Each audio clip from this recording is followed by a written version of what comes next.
Hey everybody, this is Caesar with Small Engine Velocity coming at you with another video, and today's video is the X22GT.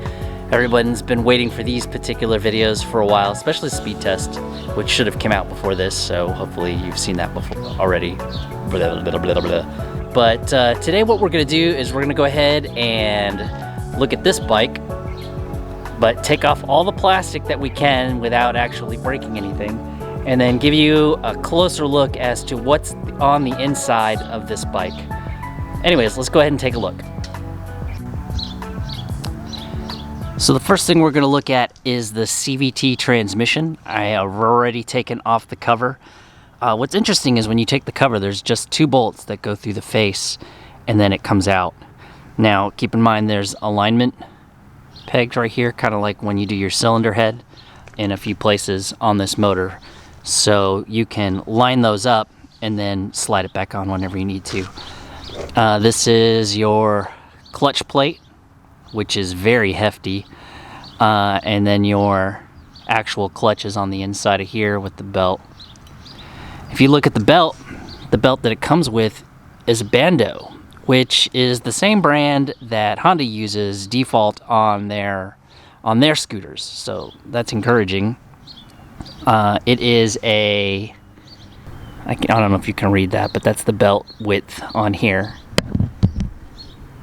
And then here's your drive face. What's interesting on the drive face is that there's no holes so that you can grip the drive face whenever you're trying to torque this off.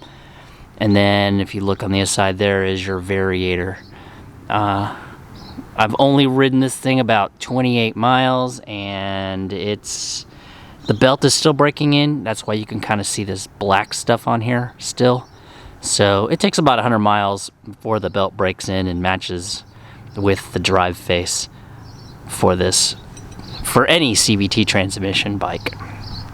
Then we'll come around and then we'll look at this dual suspension.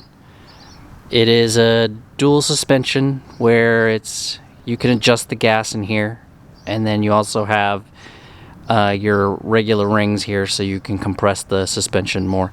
It's the same on both sides. Generally with this type of motor, it's a single swing arm that comes out to a wheel, but they have developed a second side on here, a second part to the swing arm that connects to the frame right here. Normally that's an exhaust hanger, but they built a plate so that it connects to the center of the wheel, and then you can put a second set of suspension on this side. And then there is a bracket inside for a disc, and then it is hydraulic also.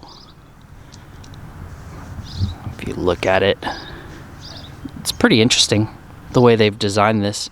Now keep in mind, this rear wheel is a 140 by 70 by 14. Now for anyone who thinks that you can put a bigger wheel back here, if you look at the clearances right here against the edge, this is about as big as it's going to get.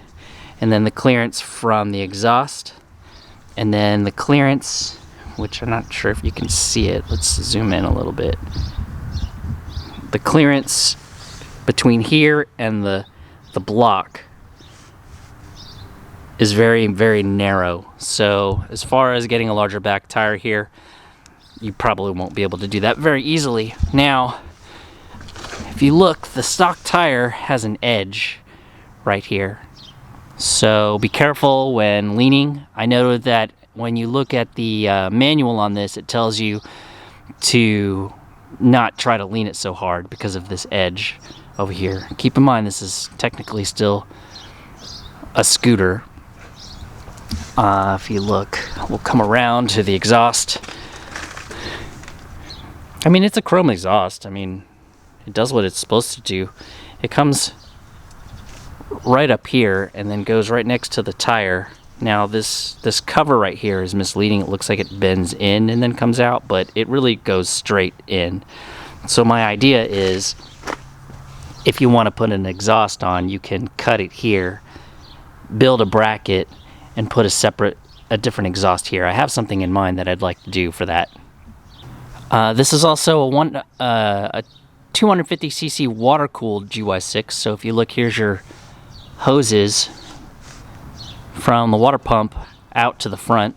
If you look at the front, there is your gigantic radiator in the front. There's also a fan on the other side that's controlled with a thermostat, so if your engine starts to get warm, you can actually hear that motor blowing onto this radiator.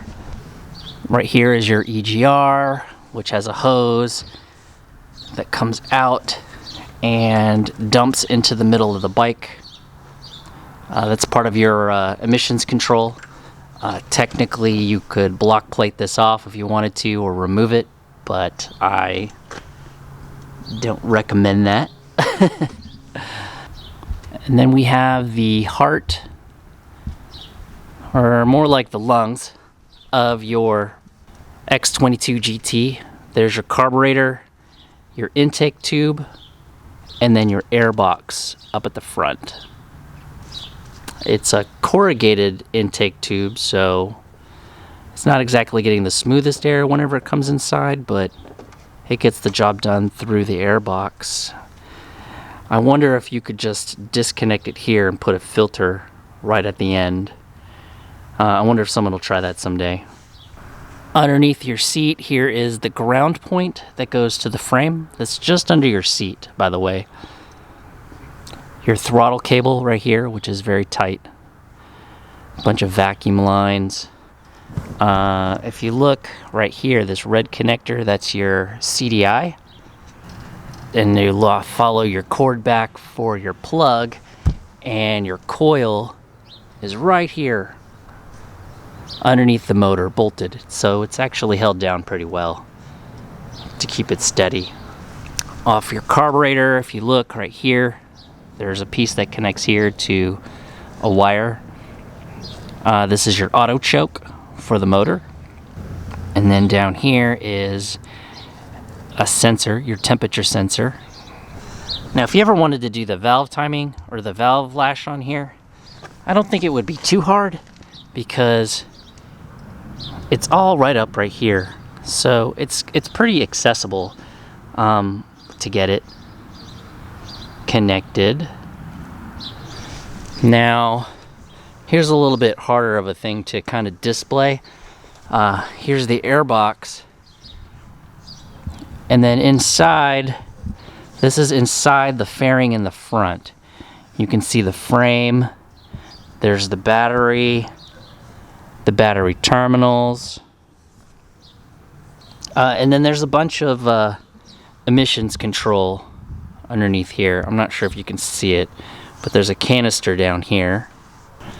There's your pegs that go up to the side.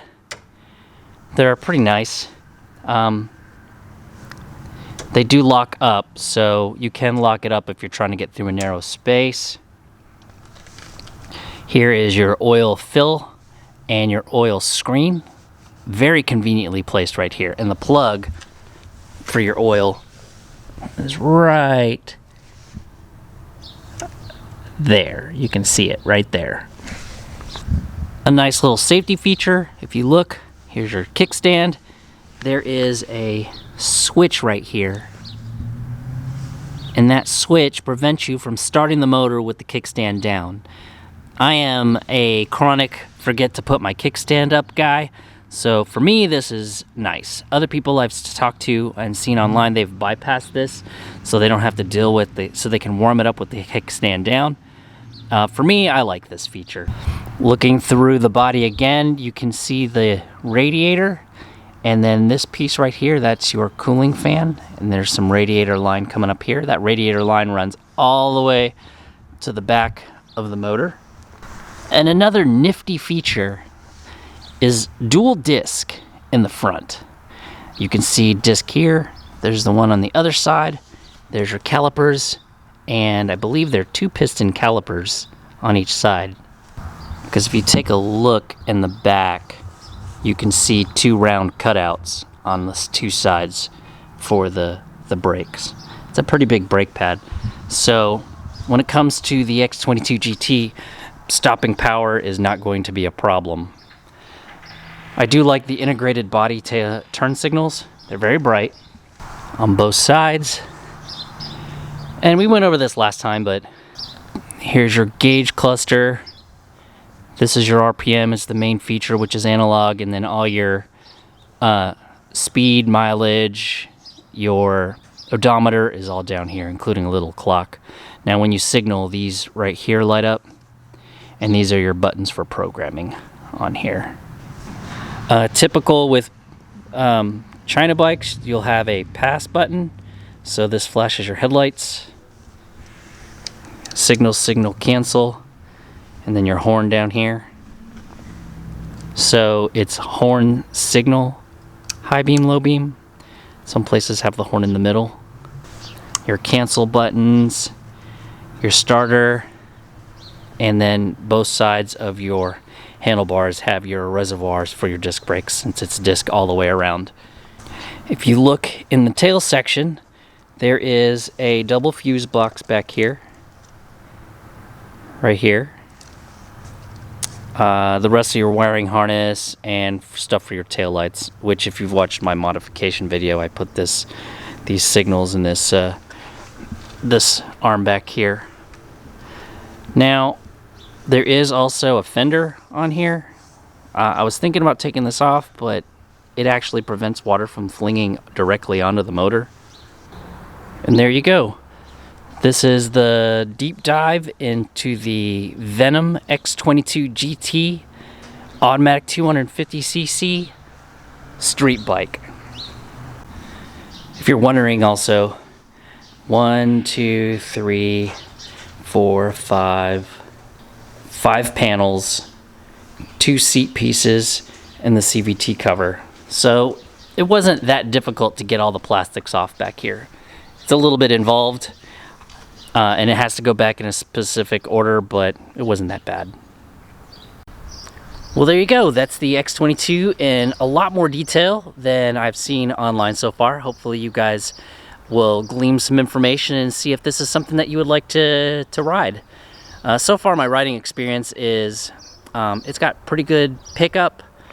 The gas mileage so far is pretty awesome. I only poured like a gallon of gas in here, and the needle hasn't moved a single time since I've started riding this. I think it would make a good commuter, and it's also really fun. The mass on it, it's a really big bike, so there's a lot of comfort when you're riding. I don't know if anyone's ever ridden a Grom versus a larger bike, but weight seems to give you that comfort whenever you're riding on a road and helps you to stick to the ground. But anyways, thank you for watching. Don't forget to like and subscribe. Leave a comment below if you have any types of questions you'd like to ask me, and I will see everybody in the next video.